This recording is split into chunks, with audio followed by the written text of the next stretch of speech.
¿Y a qué quiere decir eso? Bueno, pues vamos a tener una idea, porque cada día va a ser más común, cada día vamos a enfrentarnos a ese ataque, es un ataque a la iglesia específicamente, a las creencias, a la fe.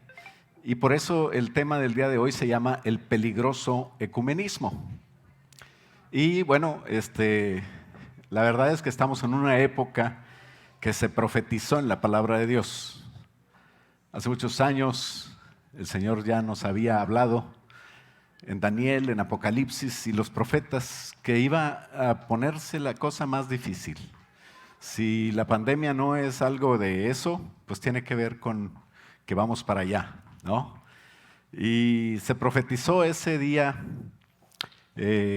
o estos días actuales donde el hombre que tiene la necesidad de llenar el vacío de Dios buscará hacerlo, pero al mismo tiempo su naturaleza de negar a Dios, de autosuficiencia, aquella herencia que nos dejó Adán y Eva, de ser independientes de Dios, buscará globalizar todo al estilo de la antigua Babilonia. ¿Cuál es la antigua Babilonia? Aquella primera civilización que trató de construir una torre para hacerse un nombre y para que todo el mundo estuviera protegido, entre comillas, de Dios.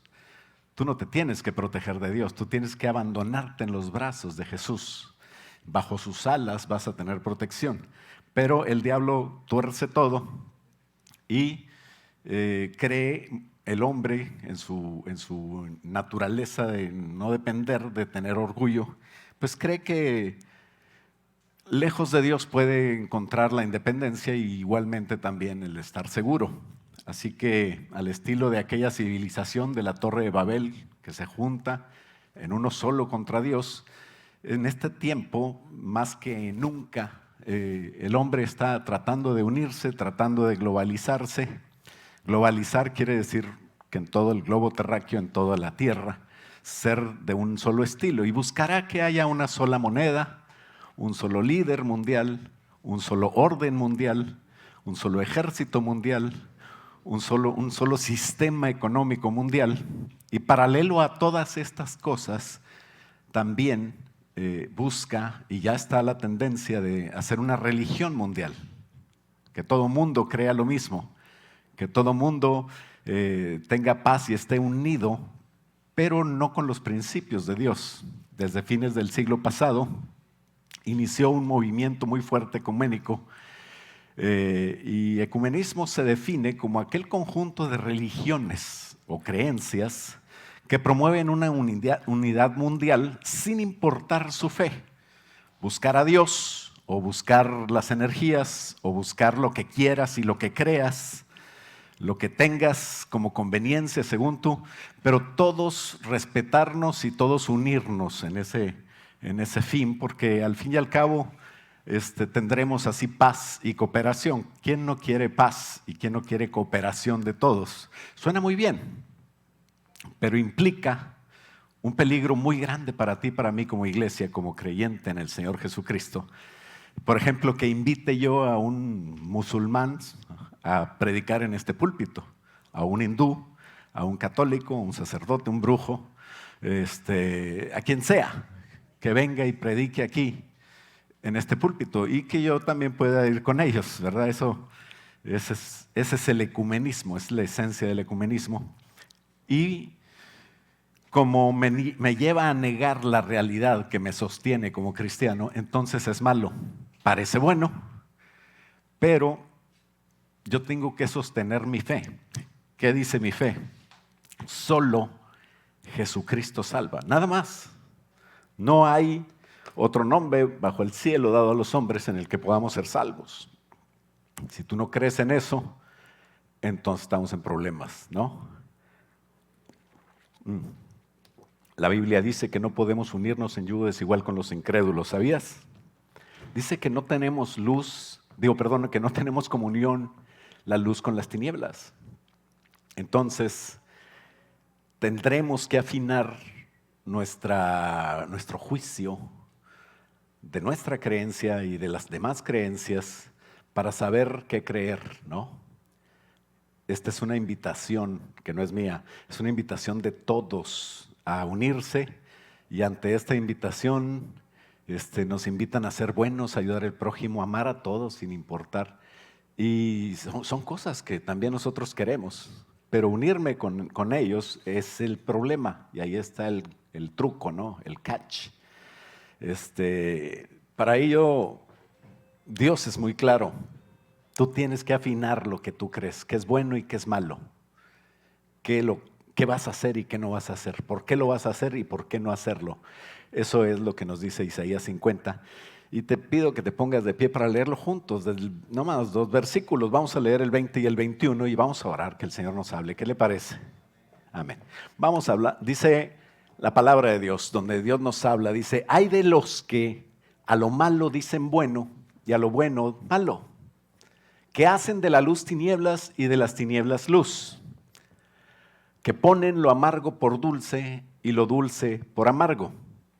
Hay de los sabios en sus propios ojos y de los que son prudentes delante de sí mismos. Vamos a orar. Padre, en el nombre de Cristo Jesús, te pedimos que hoy venga tu convicción, tu palabra, la fe, Señor, que tú quieres que tengamos, en qué y en qué no, y que nos hables el día de hoy para estar atentos a lo próximo, a lo que viene en estos días, hasta que estemos en tu presencia.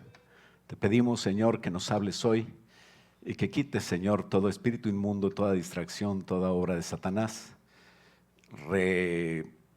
Reprendemos al diablo en el nombre de Jesús en este día y declaramos tu señorío en esta semana. En el nombre de Cristo Jesús te pedimos, háblanos hoy. Todos decimos amén. Puede tomar asiento. Tenemos que juzgar qué creer. Tenemos que juzgar qué no creer. ¿Por qué somos cristianos? ¿Y qué hacen los cristianos y qué no hacen? Los cristianos entonces deben juzgar. ¿Estamos de acuerdo? La palabra de Dios dice en Mateo 7, a lo mejor ya se le vino a la mente a algunos, no juzguéis para que no seáis juzgados, porque así como os juzgamos, nos van a juzgar a nosotros, y con la medida que medimos, seremos medidos, porque no debemos de andar mirando el pecado en otro, la paja en el ojo ajeno, cuando yo también tengo una viga. Desde el momento en que estoy criticando a otro ya estoy mal, hay una viga en mí que no me deja ayudar al otro.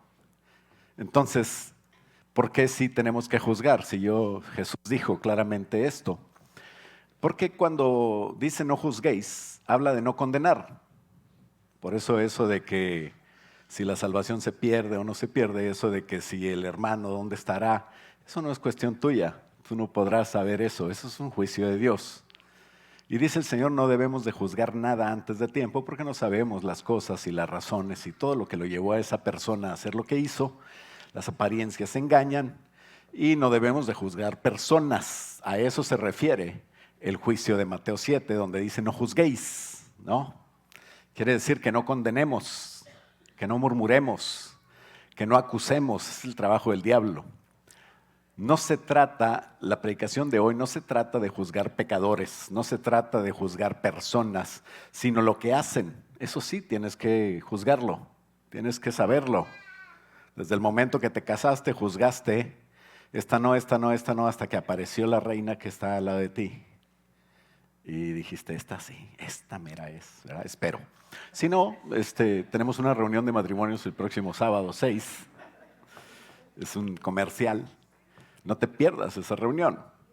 Todos los matrimonios necesitan mantenimiento. Matrimonio que no se pelee, entonces quiere decir que no es matrimonio. Es una sociedad de roommates o no sé qué serán. Pero bueno, hablando de juzgar, no vamos a juzgar personas, pero sí tenemos que juzgar creencias, la fe. Discernir entre mi fe y la de otro. Discernir entre lo bueno y lo malo. Por eso dice, hay de aquellos de los que llaman bueno malo y a lo malo bueno. Tenemos que definir nuestra creencia, cuidar nuestra creencia, cuidar nuestra fe, no condenar a nadie. A eso se refiere, no juzgar. Pero acuérdate que Jesús vino a dar vida y el diablo vino a hurtar, matar y destruir. Lo vimos la semana pasada.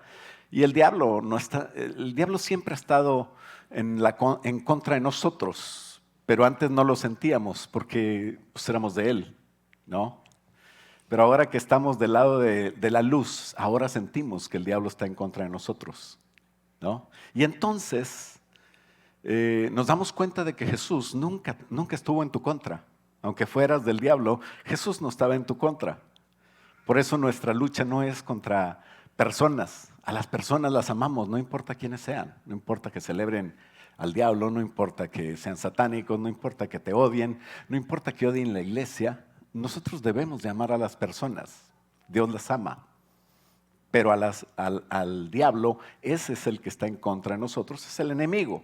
No estamos contra los hermanos ni debemos de juzgarlos. Ellos, hermanos, son mis hermanos. Los que no son mis hermanos, pues tampoco los debemos de juzgar. Debemos de quererlos para atraerlos a la presencia de Dios y que cambien como un día cambiaste tú y yo. Entonces, ¿qué debemos de checar? ¿Qué debemos de juzgar? Debemos de juzgar qué creer y no creer. Las creencias o prácticas mías o de otra persona, las religiones, lo que hacen otras iglesias, lo que hago yo como iglesia y de los demás. No se trata de humillar a los demás, no se trata de falta de amor, ¿no? Ni de condenar iglesias, sino se trata de elegir qué hacer y qué no hacer, costumbres. Para eso tengo que juzgar, tengo que tener definido claramente el ritual que hacen otros, ¿por qué no lo hago yo? No es predicar un mensaje negativo o intolerante, sino que es predicar mi mensaje y poder ver las diferencias. Debemos ser claros, especialmente en este tiempo, en qué creemos y qué no. Y la Biblia es nuestro juez, es nuestra constitución. Por ella nos regimos, ¿no? No juzguemos. Habla de no juzguéis. Hablan algunos, entonces debemos de aceptar todo. No, no es así. Ese es el plan diabólico y se llama ecumenismo. Que no importa qué crea o qué haga la otra persona, yo me junto con ella. Y el espíritu ecuménico te dice precisamente, todo nos lleva a Dios. Debemos de unirnos con las demás personas, con las demás creencias, y no importan nuestras diferencias. Y como la Biblia dice, no juzguéis, entonces se agarran de ahí para que nadie pueda decir nada en contra de otro. Hay iglesias que respetan tanto, respetar es una cosa, tolerar es otra, que caen en ecumenismos, ¿no? Entonces, el juzgar, criticar creencias, debe de hacerlo el cristiano verdadero siempre. Claro que tiene que ser bajo reglas bíblicas. Entonces, el primer punto tiene que ser juzgar mi fe, ¿no? Y también a partir de eso juzgar la fe de otros. 1 Pedro 4:17 dice que es tiempo de que el juicio comience por la casa de Dios. ¿De qué está hablando? De que nosotros tenemos que poner el ejemplo, tenemos que juzgar, ¿no? Y mi fe va a juzgar la de otros. Noé, dice la palabra de Dios que Noé condenó al mundo de aquella época. Después vino el diluvio, pero Noé no hablaba de condenación. Más bien hablaba de salvación. Súbete al arca, súbete conmigo, cree en Dios. Pero de alguna manera lo condenó porque nadie creyó en él y por eso murieron. Pero hubo la puerta de salida que Dios siempre promete para todos los problemas que tienes, ¿sabes? Entonces los profetas del Antiguo Testamento, al primero que hablaban es al pueblo de Dios. También condenaron otros pueblos que no hacían, especialmente por la idolatría. Fíjate bien, el juicio terrible de Dios siempre fue por idolatría. ¿Qué quiere decir? Que lo principal en las cosas de Dios es que Dios esté en primer lugar, que no pongas a nada ni a nadie en el lugar de Dios. Dios lo define como adulterio espiritual, ¿no?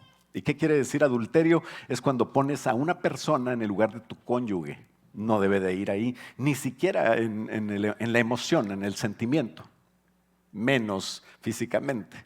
Y entonces los profetas hablaron al pueblo de Dios primero, porque el juicio debe empezar por la fe de uno, y después a los demás, pero no dejaban de hablar a los demás.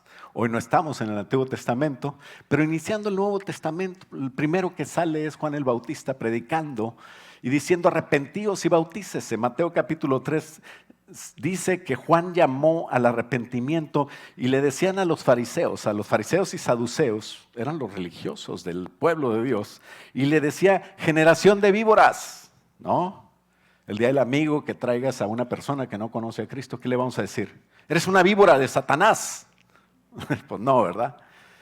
No, él estaba diciendo a las personas que guiaban al pueblo de Dios, el que tenía la responsabilidad de saber qué es bueno y qué es malo, le decía, ¿por qué crees que le cortaron la cabeza a Juan el Bautista? Porque dejaba todo pasar. No, se fue con el rey y le dijo, tú tienes a tu cuñada como si fuera tu esposa, ¿qué te pasa? El rey como que lo aguantó y dice, bueno, pues total, sí es cierto. O sea, pero la esposa no. ¿No? ¿Cuántas mujeres les importa más el que dirán que al marido? ¿Verdad? Pasa, ¿no? Hay que balancear. Por eso el Señor nos dio esa preciosidad de mujer, para que te defina a ti.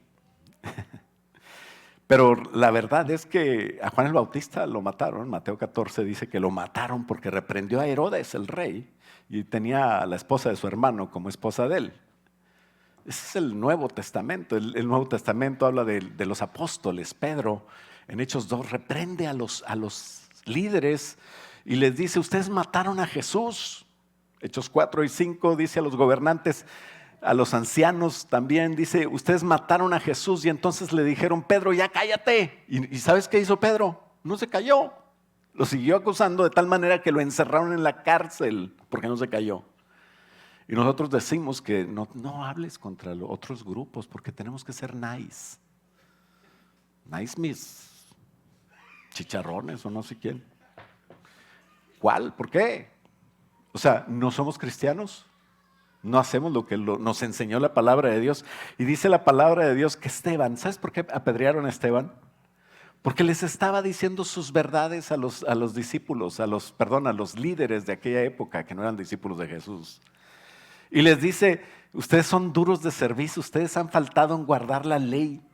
¿Y sabes qué pasó? Lo apedrearon. Aquila y Priscila, Hechos 18, 24, juzgaron la predicación de un predicador que se llamaba Apolos, ¿no? Un predicador que hablaba tremendo, pero no tenía el mensaje correcto. Y entonces dice que le enseñaron, fíjate bien, agarraron a Apolos y le enseñaron más exactamente cómo debe de ser el mensaje, ¿no? Cristianos juzgando a un predicador. Si tú vienes y me dices, pastor, no me estoy de acuerdo con lo que dijiste, no creas que me vas a caer mal, al contrario, hasta me vas a caer mejor. Y qué bonito que podamos perfeccionarnos unos a otros, lo que dice la palabra de Dios que debe de ser. Apolos, después de que Aquila y Priscila lo ministraron, empezó a públicamente discutir con los judíos acerca de Cristo como Salvador. Entonces, fue una bendición. Hay cristianos que dicen que no hay que discutir, no hay que juzgar, y yo no sé qué clase de Biblia están leyendo, pero aquí mi Biblia dice que se debe de ser firme, ¿no? No hay que juzgar personas, pero sí tenemos que ser firmes en la fe y tenemos que juzgar la fe. El apóstol Pablo en Hechos 17, capítulo 17, versículo 1, dice que estaba pasando por Anfípolis y Apolonia y llegaron a Tesalónica, donde había una sinagoga de judíos, y Pablo, ¿cómo acostumbraba? Así dice el versículo 2, ¿verdad? Era la costumbre de Pablo. Fue con ellos por 3 sábados seguidos y discutió con ellos, dice, discutió con ellos declarando, versículo 3, y exponiendo por medio de la Biblia que era necesario que Cristo padeciese y resucitase de los muertos y que Jesús, a quien yo os anuncio, decía Pablo, Él es el Cristo, Él es el Mesías, Él es el que estabas esperando y no lo has recibido. Discutía con judíos, discutía con incrédulos también, y era su costumbre hacerlo. Hechos 9, 29 dice que disputaba con los griegos y discutía en la sinagoga de todos los sábados, o sea, de los judíos más bien, todos los sábados, ¿no? Con judíos en la sinagoga, con griegos fuera de la sinagoga, y él los ministraba. En Hechos 13:8 Dice que reprendió a Elimas, el mago. Había un mago que se llamaba Elimas, que quería revolverse con los cristianos. Ese es el sentimiento ecuménico que hay, de juntarnos todos, al fin y al cabo, que no importa lo que creas. No, sí importa. Y dice que con mucho amor le dijo: oh, lleno de todo engaño y de toda maldad, hijo del diablo, enemigo de toda justicia, ¿hasta cuándo no vas a dejar de torcer los caminos del Señor? Eso le dijo Pablo. Pablo, qué falta de amor. No, no es falta de amor. Falta de amor es que yo deje que un niño de nosotros se nos corra aquí en la 290 y ¿qué va a pasar si pasa un camión, un carro? Eso es falta de amor, déjalo.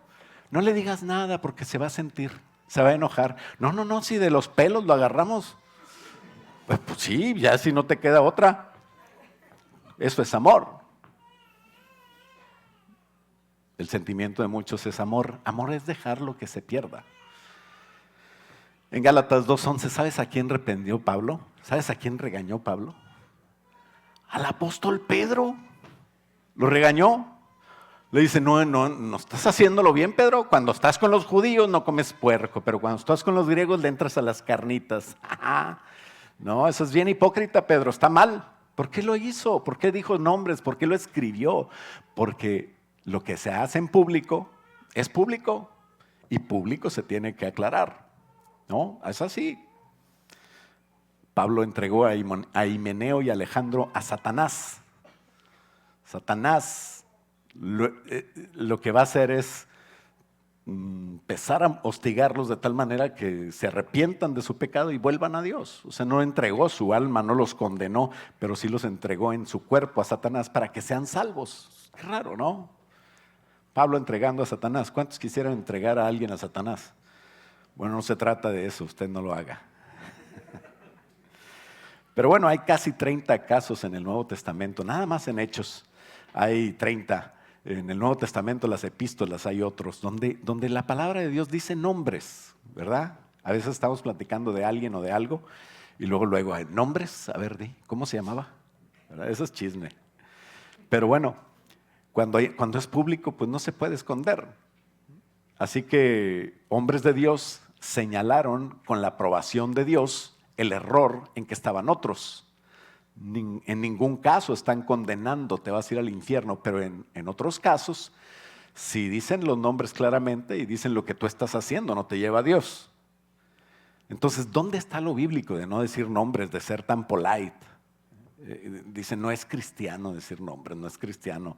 ¿Por qué hay tantos ejemplos entonces aprobados por Dios en la palabra de Dios? ¿Somos anticristianos o somos cristianos?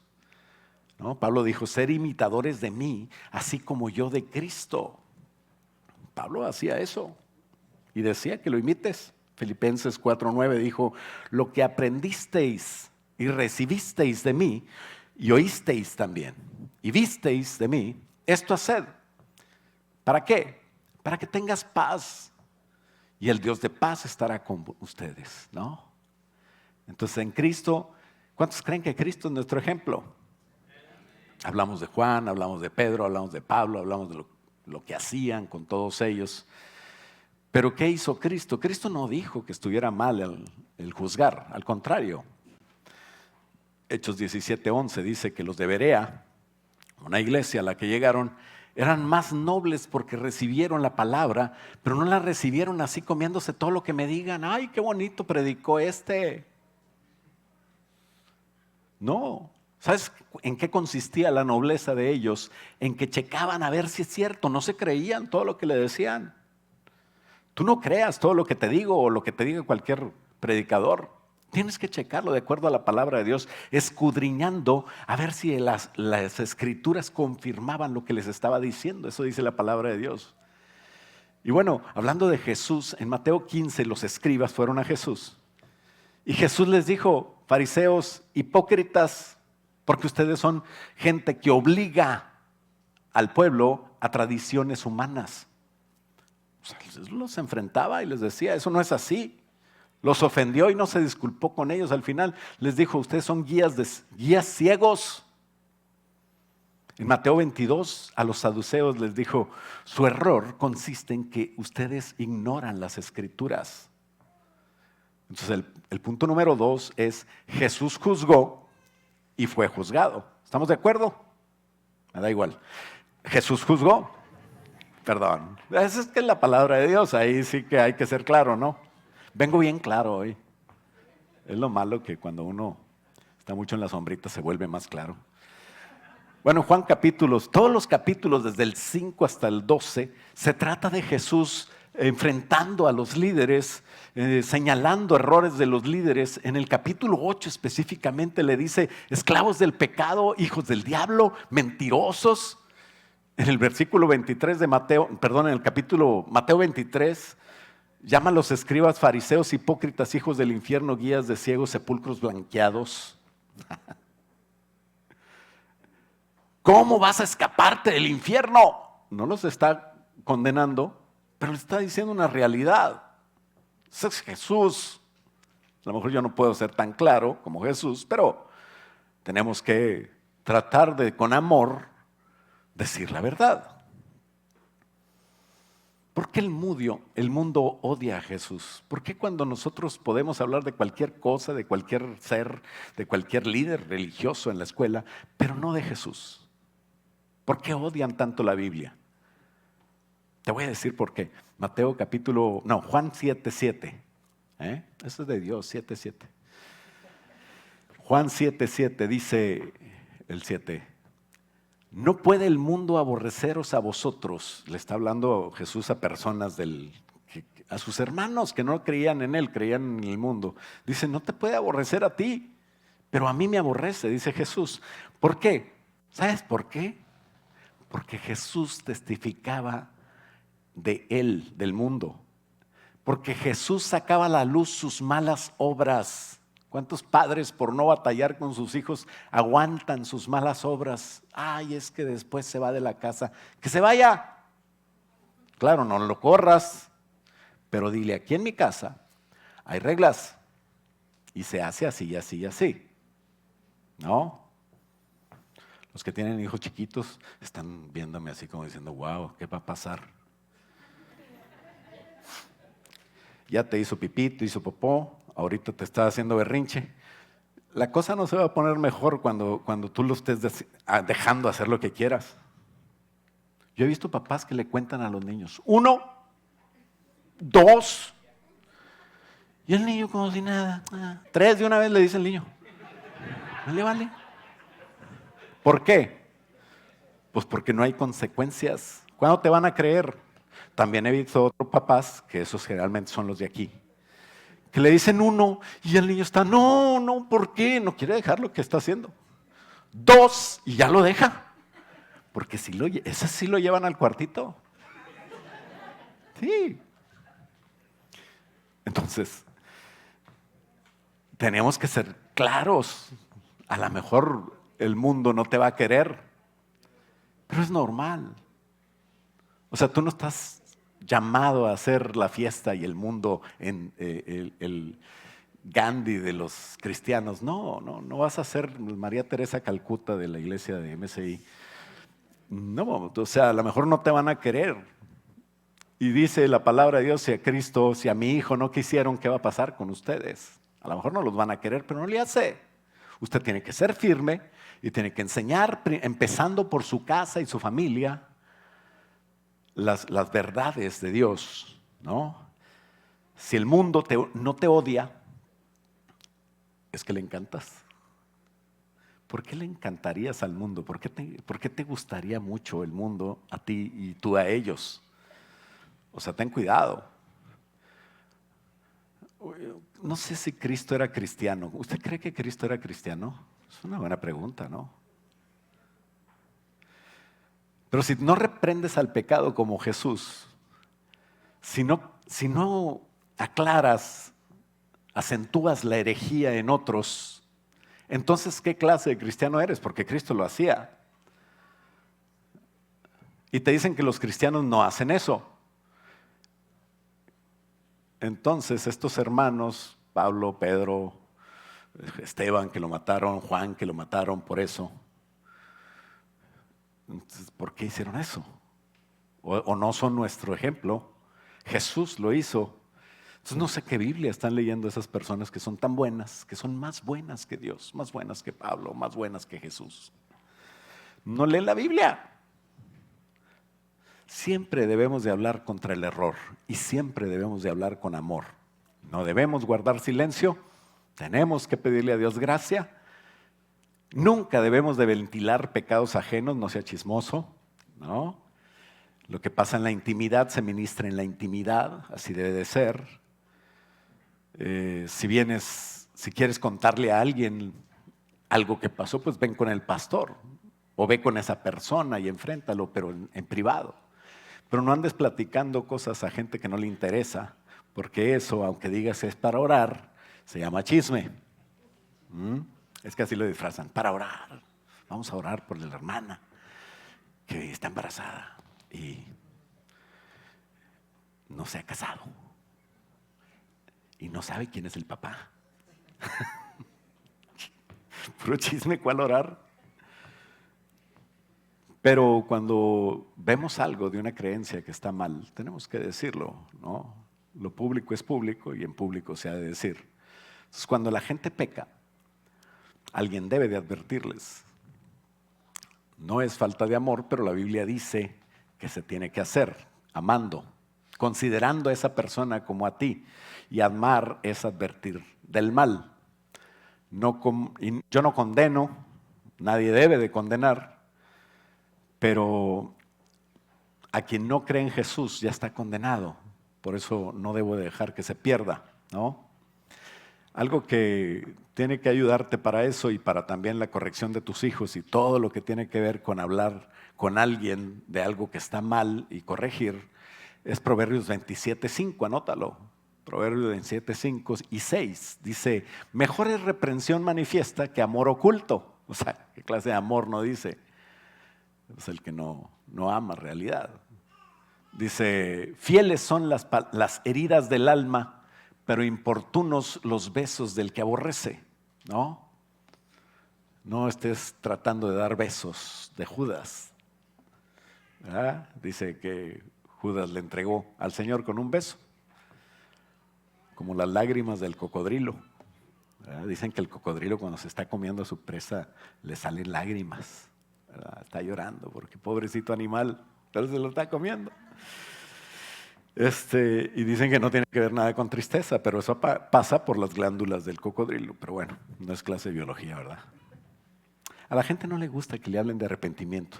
A nadie le gusta, y por eso a veces nos detenemos de aclarar lo que está mal, porque a nadie le gusta que le digan lo que está mal. Pero la palabra de Dios dice que necesitamos arrepentimiento para poder arreglarnos, ¿no? Es más, dice que el arrepentimiento, una vez ya entendido, pues es casi el 80-90% del problema arreglado personalmente. Y bueno, a nadie les gusta eso, la mala noticia no es buena, o sea, no es agradable más bien, pero es bueno advertir y predicar lo correcto, la fe en Jesús. Se ofenden los judíos cuando les dicen de Jesús, se ofenden los maometanos, los testigos de Jehová, los mormones y otros. Cuando predicas del pecado, se ofenden los pecadores. Cuando predicas del amor, se ofenden los egoístas. Cuando predicas de la moral, se ofenden los que no quieren tener una vida santa, los adúlteros, los borrachos, los homosexuales. Yo no voy a juzgar lo que hacen, que hagan lo que quieran, pero tengo que predicar la verdad. O sea, no voy a aceptar lo que hacen. El ecumenismo te dice, acepta todo, hombre, pues es igual. La cosa de ellos, pues sí, es la cosa de ellos. Pero yo no estoy aquí para aceptar a todos. Yo estoy aquí para obedecer a Cristo. Entonces tenemos que juzgar actos para ver si son correctos, pero juzgar correctamente. Los líderes judíos también juzgaban lo que hacía Jesús. Fíjate, los líderes juzgaban a Jesús. Acusaron a Jesús de que estaba sanando, estaba trabajando el sábado, ¿no? En Juan 7:23 dice Jesús defendiéndose porque en un sábado sanó a una persona. Dice, si el bebé lo circuncidan en el sábado, Cuando cae en sábado lo circuncidan, porque la ley de Moisés dice que no debe ser quebrantado y tienen que circuncidarlo al 8º día. Entonces cayó en sábado, pues lo circuncidan. Y tú te enojas conmigo no porque sané un pedacito, sino porque sané a toda la persona en sábado. Pues, ¿qué te pasa? Versículo 24 dice, no juzguéis, fíjate bien, Jesús diciendo, es Jesús, no es David, no lo inventé yo. Dice, no, Juan 7:24, no juzguéis según las apariencias, sino juzgad. ¿Sino qué? Juzgad. Según justo juicio. O sea, no juzgues mal, pero juzga bien. No juzgues a las personas, pero juzga las cosas.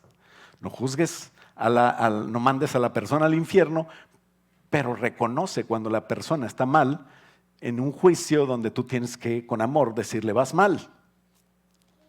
Y también tener el ejemplo para tú no ir mal. Entonces, el punto número 3, ¿qué juzga? Jesús. La palabra es lo que juzga. La Biblia es la que juzga. Ese es el punto 3. El juicio debe ser doctrinal. ¿No sabes nada de doctrina? Pues ven aquí a las 10 de la mañana. No, porque ponen exámenes, pues para que aprendas. O sea, pues tenemos que aprender. Y entonces, creías que todos los maestros iban a ser como cuando le toca dar la clase al pastor David. No, hombre, puro rebane y puro platicar y todo. No, aquí hay maestros buenos, pero te van a enseñar. Y si sacas 0, ¿qué? ¿A poco te van a correr de la iglesia? No pasa nada. Uno va a aprender. Así es de que ánimo. No hay calificación mala. Lo que hay malo es gente que no viene a buscar, ¿no? Entonces, qué bonito que podamos ser claros. La Biblia es la que juzga, no yo. El juicio debe ser doctrinal. Tengo que saber doctrina. Porque después parece que va mal, pero va bien. Jesús parecía que estaba violando la ley y los judíos lo condenaron por eso, pero Jesús sanó a un enfermo y no violó la ley. Las apariencias no juzgan, la doctrina no juzga, la tradición humana no cuenta para el juicio. Las palabras de Jesús son la regla, son el patrón que yo voy a usar de juicio, y ese es el mismo juicio que va a usar el Señor en el día final, ¿no? En el juicio final. Mateo 12:46 dice, ¿por qué vino Jesús? Dice, Jesús hablando, dice, yo la luz he venido al mundo para que todo aquel que cree en mí no permanezca en tinieblas. Versículo 47 de Mateo 12 dice, al que oye mis palabras y no las guarda, yo no le juzgo, porque no he venido a juzgar al mundo, sino a salvar al mundo. Pero el que me rechaza y no recibe mis palabras, ese es el problema. La palabra de Dios es la que tiene que juzgar. Dice, el que no recibe mis palabras tiene quien le juzgue. La palabra que he dado, ella juzgará también en el día postrero. Entonces, desde ya tenemos que aplicar la palabra de Dios para mantener un juicio sano de lo que debo y lo que no debo creer, de lo que debo y no debo hacer, de lo que debo y no debo enseñar, de lo que debo y no debo darle ejemplo a mis hijos y a todos los que vienen viéndome. Porque hay gente que te ve y que quiere ser como tú. Está prohibido usar algo más, opiniones, preferencias personales. No me importa, no debe de importar. Lo que dice la Biblia es lo que tiene que ser. Hebreos 4:12 dice, procuremos pues entrar en aquel reposo de Dios, en el descanso que Dios quiere para ti, para que ninguno caiga en semejante ejemplo de desobediencia. Obedece la palabra de Dios, dice el 12. Ese es clásico, ¿no? Porque la palabra de Dios es viva y eficaz y más cortante que toda espada de 2 filos, que penetra hasta partir el alma, el espíritu, las coyunturas y los tuétanos, y discierne los pensamientos y las intenciones del corazón. Entonces, punto número 4. La Biblia define quién es o no es mi hermano. Tenemos que ser claros, hermanos, porque viene una oleada de ataque en contra de la iglesia donde va a haber mucha apostasía. ¿Qué quiere decir apostasía? Aquello que hace que el hombre regrese atrás, que por voluntad propia deje de creer en la fe y empiece a creer en otras cosas. Apostasía es lo que viene para el final de los tiempos y ya estamos entrando en eso. Debemos de saber quién es mi hermano y quién no es mi hermano para poder tener comunión con él. Necesito comunión, pero no cualquier comunión. Tiene que ser con una persona que cree igual que yo. No me voy a salir de trabajar o de la escuela. Ahí tengo muchos compañeros que no conocen a Cristo y ahí voy a hacer luz. Pero que ellos se conviertan a ti y no tú te conviertas a ellos. Es lo que dice la palabra de Dios. Pero el ecumenismo, aquello que me dice júntate con todos, no es bíblico porque quiere que tengamos comunión con cualquiera. La palabra de Dios dice que para eso, para tener comunión con Cristo, tengo que tener comunión con mis hermanos, no con otros. Y dice en 1 Corintios 11:27, de manera que cualquiera que comiere este pan en la Santa Cena, o bebiere esta copa, y que no es digno, será culpado del cuerpo y de la sangre del Señor. Entonces, ¿qué tenemos que hacer para ser dignos? 28. Por tanto, pruébese cada uno a sí mismo y coma así del pan y beba de la copa, porque el que come y bebe indignamente, dice el 29, ¿sin qué? Sin discernir. ¿Qué es discernir? Juzgar. Saber que sí, que no. Quién sí, quién no. ¿Qué hago y qué no hago? Cambiar de acuerdo al juicio que tengo que hacer de las cosas, de la creencia, de la fe, de la religión, y reconocer en todo aquel que dice que Jesucristo es su Señor y Salvador a un hermano mío. No lo voy a juzgar. Hay unos que dicen y parece que no. Eso es problema de él. Pero cuando menos él sabe cómo creer, ¿no? Y entonces yo tengo que saber quién es el cuerpo de Cristo. ¿Sabes que la Biblia dice que nosotros somos el cuerpo de Cristo? Todos los que somos templo del Espíritu Santo. Pero Él me hizo esto y Él hace esto. ¿Qué importa? Dice que es cristiano. Allá Él con el Señor. Pero tú ámalo. Pues tenemos que amar a los satanistas, ¿no? Porque si no lo haces, dice juicio come y bebe para sí. Cuando tú quieres participar de Jesús sin amar y sin saber quién es tu hermano y quién no es tu hermano, entonces tú comes juicio para ti. ¿Cuántos quieren juicio para ti? Pues no, ¿verdad? No queremos. Muchas personas y organizaciones se dicen cristianas y declaran que Cristo es el Señor y Salvador, pero rechazan lo que la Biblia dice acerca de Él. Entonces yo no puedo decir que un mormón, un testigo de Jehová, se dice seguidor de Cristo y es mi hermano. Ahí no. Ellos no creen que Cristo es Dios. Unos creen que Cristo es Miguel Ángel, el arcángel. O sea, otros dicen que es igual que tú y yo, como hijos de Dios. No es igual. Jesús es Dios. Padre, Hijo y Espíritu Santo son Dios. Es un Dios en tres personas. Si no lo entiendes, estás bien. No te apures, nadie lo entiende. Lo tenemos que creer. Dice, por la fe entendemos. ¿Por la fe qué? Entendemos, Hebreos 11, capítulo 11, versículo 1. Por la fe entendemos, es pues la fe, la certeza. Entonces no puedes entender por el intelecto, tienes que creerlo.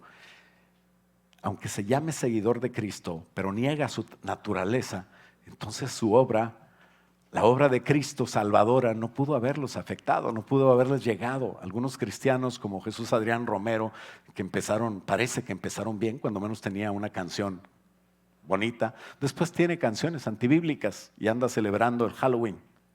Imagínate el pastor así con cuernos. Gloria a Dios, hermanos, hoy es 31 de octubre. O sea, qué herejía, qué cosa tan horrible.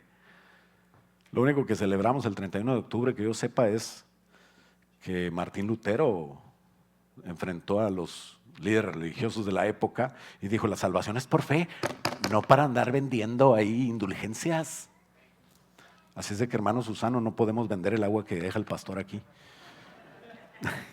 Dijo, pro templo, dijo aquel. Mejor me la tomo toda. Pero niegan su naturaleza, niegan lo que a Jesús. Esas son cuestiones doctrinales claras. Qué bonitos cantos, ¿no? La emoción se llena. Pues sí, pero no es de emoción, es doctrinal. Ellos no son ni actúan como cristianos. El cristianismo liberal, fíjate bien, no debemos de juzgar, pero la manera liberal de pensar de muchos cristianos parece que están al principio de la fila de los ecumenistas, de los que van a apostatar, negar o subestimar la inspiración de las escrituras. Muchos dicen, esta sí, esta no. No, toda la escritura dice, 2 Timoteo 3:16, toda la escritura es inspirada por Dios y útil para enseñar, para corregir, para redarguir y para instruir en justicia. Toda la Biblia.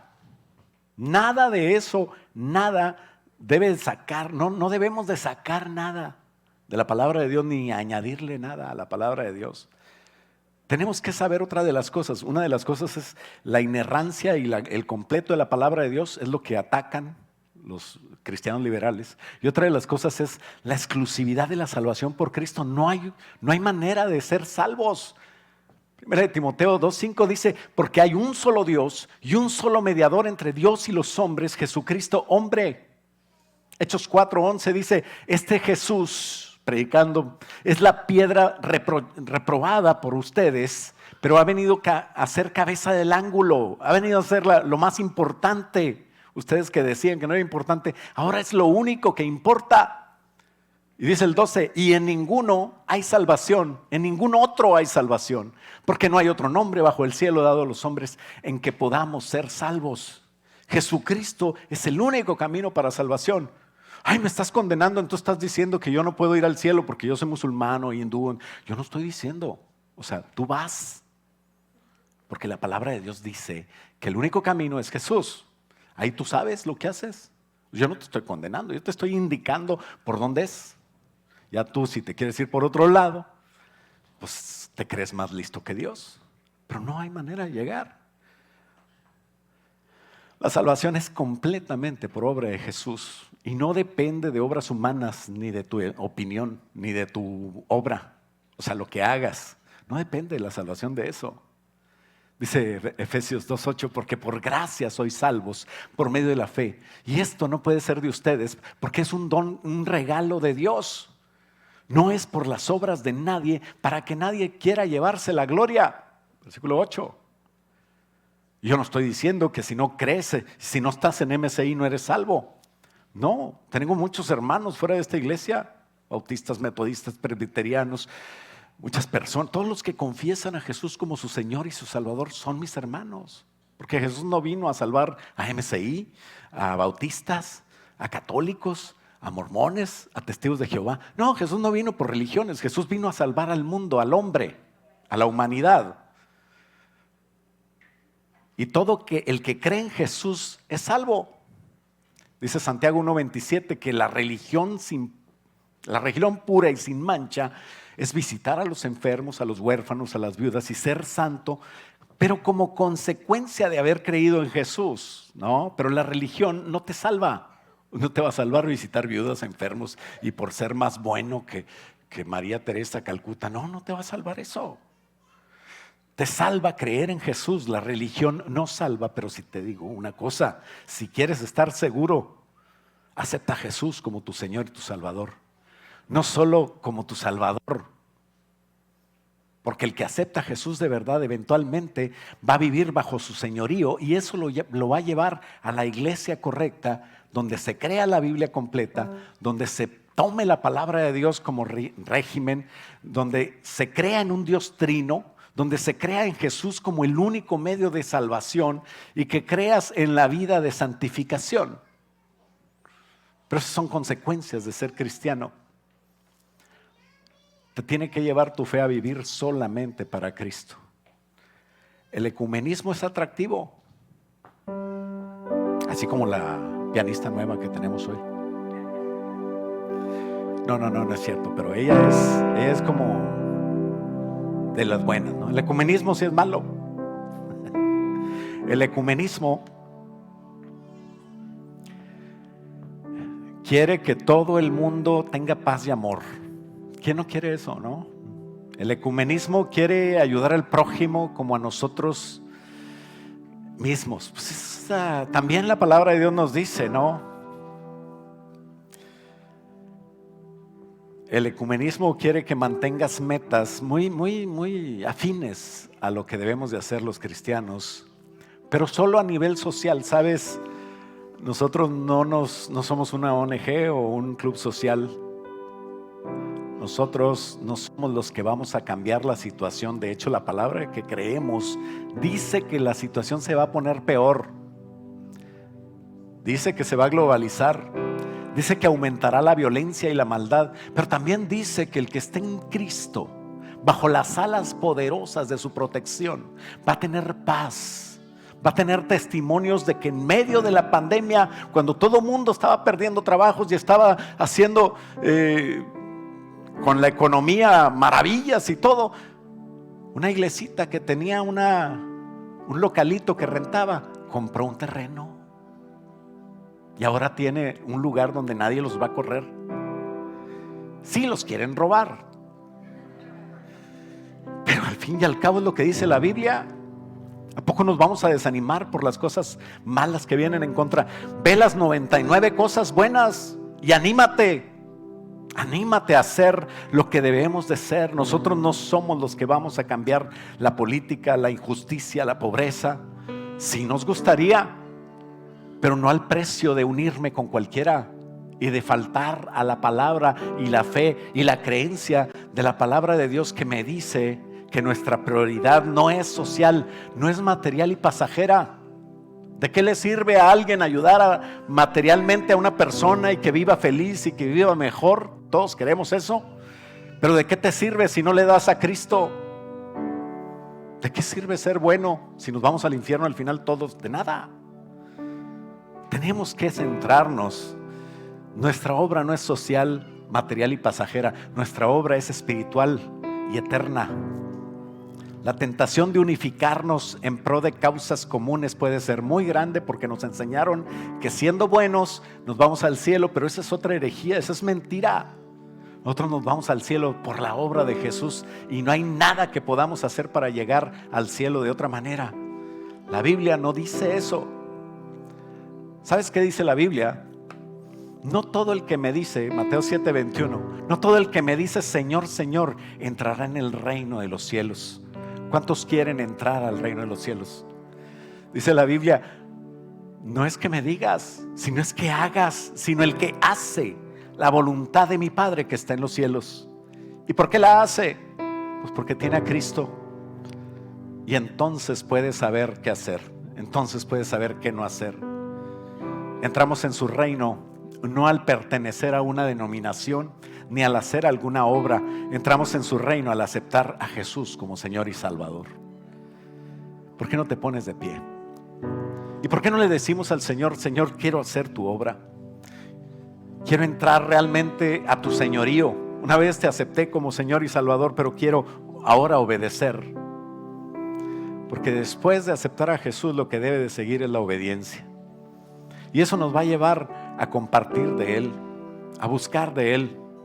Seguir una vida de obediencia a su palabra es seguir lo que Él nos encargó como lo más preciado. Dice, yo los amé y por eso son míos. Ahora quiero que vayan por el mundo y prediquen el evangelio. Una CFC no es bonita, ni es buena, ni es exitosa porque hace mucho ruido, porque tiene mucha comunión, porque siempre están echándole ganas. No, la CFC buena es aunque no haga ruido, pero trae gente nueva. El día del amigo, de este domingo al otro, ¿verdad? No te olvides de traer a alguien que no conoce a Cristo. Eso es la CFC que vale la pena. ¿Oyeron, líderes? Échenle ganas entonces. Padre, en el nombre de Jesús, sabemos que hay muchos ataques en contra de nosotros, en contra de nuestras ideas, y son ataques sutiles, ataques engañosos, ataques que nos llevan a ser bueno, pero al estilo de nosotros y no tuyo. Señor, ayúdanos a entender que la obediencia a tu palabra, a tu gran comisión, a esa guerra en la cual estamos, para vencer, Señor, hay que alinearnos a tu palabra, a tu obediencia, a tu verdadera iglesia que está fundada en ti, Señor, en Cristo Jesús. Esa iglesia que ni las puertas del infierno pueden vencer. Señor, ayúdanos, Padre, a librarnos del infierno, Señor, librarnos de unirnos con otras personas y dejar de creer lo que tú nos has enseñado. Ayúdanos a quitarnos ese engaño de que podemos ser más buenos que tú. Señor, tú eres bueno, tú eres el más bueno, pero tú nos has llamado, Señor, a cerrar filas y a dejar claramente nuestra creencia. Ayúdanos a no unirnos ni festejar con el mundo. Y ayúdanos, Señor, a aclarar nuestras mentes, corazones y conductas para que nuestros hijos lo hagan igual o mejor que nosotros. En el nombre de Cristo yo encomiendo, Señor, a tu cuidado a la iglesia. Como pastor de MCI declaro, Señor, que ellos son tuyos. Guárdalos, cuídalos, que tengan comunión unos con otros. Que en el nombre de Jesús también aquellos que nos ven por la transmisión, ellos puedan, Señor, entender que tú eres el único camino. Aceptarte a ti como su Señor, como su Salvador, pero como su Señor también. Y entrar, Señor, en tu camino, Señor, en tu santidad, creyendo solo en ti. Padre, ayúdanos a definirnos en medio de este mundo, de todo viento de doctrina que nos lleva, Señor, a la orilla o afuera de tu reino. Y en el nombre de Jesús, que en el centro de tu voluntad seamos bendecidos. Bendice la alacena de mis hermanos, la fuente de trabajo, Señor, los ingresos que tienen, los bienes que tienen, Señor. Prospéralos, guárdalos, cuídalos, Señor, su salud, su convivencia familiar. Y en el nombre de Jesús, que podamos así ser ejemplos tuyos, ejemplos de verdad, ejemplos de personas que hacen diferencia y que no nos contaminamos con las cosas del mundo. En el nombre de Cristo Jesús, Padre, ayúdanos a serte fiel, ayúdanos a hacerte sonreír, ayúdanos a ser fiel a ti, Padre. En el nombre de Cristo, guárdanos, cúbrenos con tu sangre y danos la victoria en ti. Te lo pedimos en el nombre de Cristo Jesús y todos decimos amén. Gloria a Dios. Dale un aplauso fuerte al Señor. Amén.